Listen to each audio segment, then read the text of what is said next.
Yes, hello, hello. How you doing there? My hair. People like my hair. They go, ooh, he's got hair.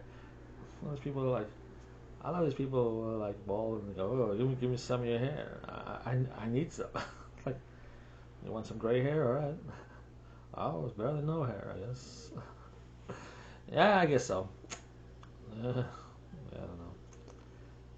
I was best friends with these three guys in high school, and they were. And the funny thing is, they kind of dumped me. They kind of like threw me out of their little. I don't know why. I don't know why I did. I think it's because there was this one guy whose house we would always hang at, hang at, and I was like first friends with all three of these guys. So and I kind of brought them together. And then we used to hang at his house, big house with the big family. And then of course he kind of turned them all against me. I don't know why he did that. What the hell is that about? I don't know. So I don't know. Just like I just meet all these sucky people like in my life. In my life, I hate them all.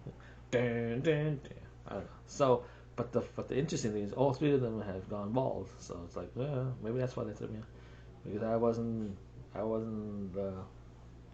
balding. I don't know. I could always go bald, like something happened and I go bald. Yeah, but they were naturally bald. So yeah, interesting, right?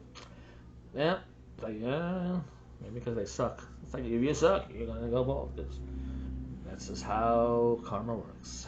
I don't know. I don't know. But they're all doing well though. So I guess it's not karma. They're just bald guys, but they're doing well. So, the one guy got a lot of kids and he kind of married his first girlfriend he ever had. And he's like, I'm gonna marry you because I probably won't get another one. And then I had a lot of kids. And I knew his girlfriend before he did. So yeah, that's just a little insight into high school. Yeah, high school. Yeah. Yep. It's just I'm like, okay, well, I didn't care. I was like, well, good riddance. I don't want to be friends with people who suck. Yeah. And I met my friend Brennan, and it was like a really good guy and a really good musician. He was like probably like the first really good musician that I ever met. So Brennan Hedges was his friend, and he was like a few years younger than me, but I mean he was like the best musician to that point I had ever met. I mean the man, it was expert. He was good with the piano and stuff, and he was just kind of it's just naturally good to that musician. You can just tell, he was like so he could like just hear things and just play it on the piano. But so we started this band, and I wanted him to play more guitar, but he wanted to play more piano. I was like, we gotta be a rock band. It's like no one really wants to hear piano. Unless it's Billy Joel or Elton John. But even Billy Joel and Elton John have guitar. You don't really hear piano all the time. You hear a lot of like guitar in their songs, like regardless, what I mean, of them playing piano. The piano is more of a rhythm instrument. Sometimes it's like Billy and Elton do some piano solo in a song like dun, dun, dun, dun, like in Don't Ask Me Why. There's piano solo there. Dun, dun, dun, dun, dun, dun, dun, dun, dun, dun, dun, dun, dun, dun, dun. You could have easily played it on guitar.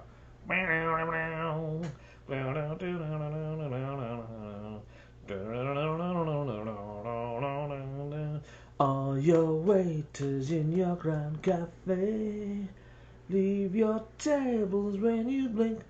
Uh, that's a good song. Billy's good. So that one. They're both very good musicians. I would love to hear Billy Joel like do another album though, man. He was so good, and that's why people are like so like. I mean, it wasn't like he left and he started to suck. I mean, that Rivers of Dreams album is a really good album. You know what I mean? And then he's like, no, I'm gonna leave. So maybe he was trying to do what the Beatles did, like leave on a high note, on a good thing, which is hard to do because you're leaving. I don't know. You're leaving money making, but I don't think he really cares about the money. Of course, he doesn't. He doesn't care about the money. Most of the best musicians don't care about the money. Isn't that not, the money just kind of happens? So, and we all know that now. If if you're a successful musician, you make a lot of money. Uh, some people will just do it for the money, but not the best musicians. The best musicians usually, the reason why the best musicians is because they enjoy the music, because you work hard at the music, and so it usually means that you care about the music. So yeah, obviously Billy, I don't think it's about the money, but the money comes, the money comes, the money goes. But it's just a byproduct. But yeah, I think he's more about. But it surprises me that he doesn't want to make albums anymore, like rock albums. But not so surprising. I think he was always being about the music, and he even said he never really liked writing lyrics. So I was like, why don't you have someone else write the lyrics, and then you do the music, like Elton does. Does Elton like writing lyrics? No, that's why he doesn't do it. Or he feels like he's not good at writing lyrics, so he has Bernie Taupin write lyrics, who happens to be a very, very good lyricist, as we all well know. Yeah, it's like interesting, man. How good of a lyricist Bernie Taupin is. He's an amazing lyricist. I mean, a lot of Elton songs you go, those are great lyrics. Those are very good. It's not like a lot of bands that just kind of just have lyrics in their songs, and you're thinking it's just a bunch of words strung together. Not a real story there, but it's interesting lyrics, and yeah. That's why when I write, I try to do that. When I write a song, I try to be Bernie Taupin when I write my lyrics. I try to be Elton John when I write my music. So I do them separately. Usually I write the lyrics first about something. That's why I think that's the important thing in a song. I think that's why a lot of bands just suck later on in their careers, because they don't really write about anything in particular. They're just kind of being generalizations of certain ideas or subjects, and it's not like they really feel what they're singing about. And it's not. I think early on they do, and then they don't. So I think that's what I do. I try to write about certain things, certain things that kind of mean something, or an emotion, something that we feel, and then I write the music, and then I put it together. So, but it's easier because it's better, because being the lyricist and the music writer, me, I know what I want to do later on. So I know how I'm writing the song, and then what I'm going to do musically with it. I can do it, and then yeah. But then I got lazy with the choruses. But my verses are usually pretty good. Because I spend more.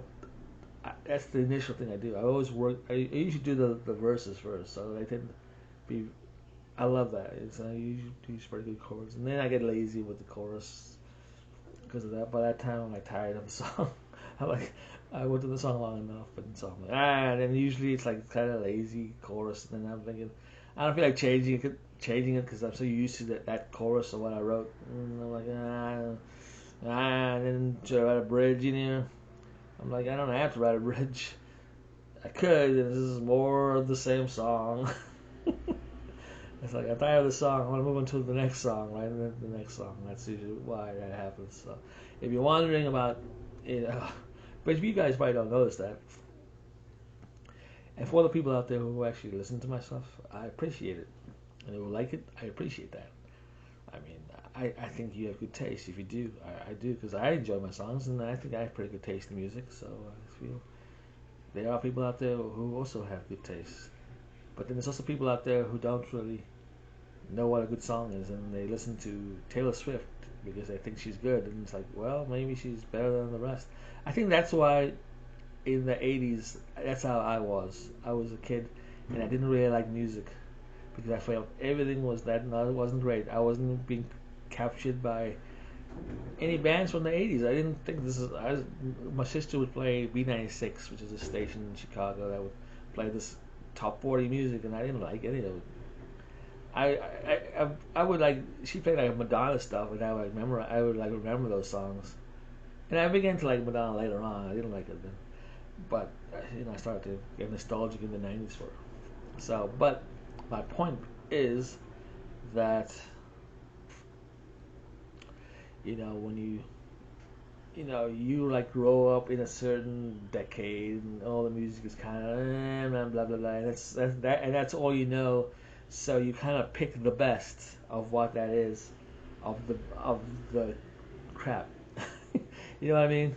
You like in the '80s, it was like, okay, everybody sucks, but Prince is pretty good. And, this band's pretty good. So I'll like listen to that and say that's the greatest stuff I've ever heard because it is because everything else sucks.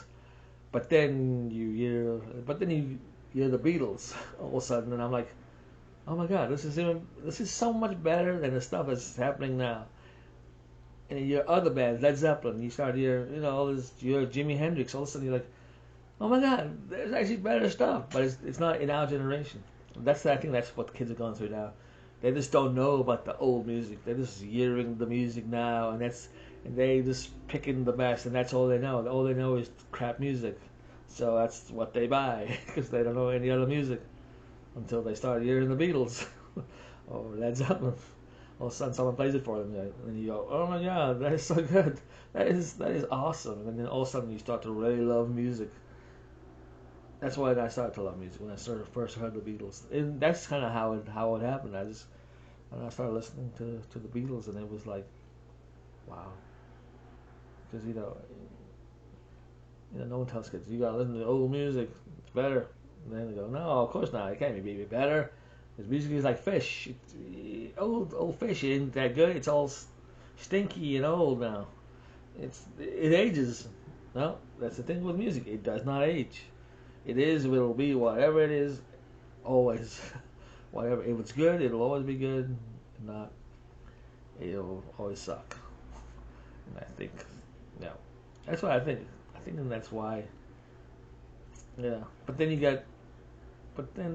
it's like you get this influx of musicians who are influenced by sucky music now because that's all they're listening to is this sucky music.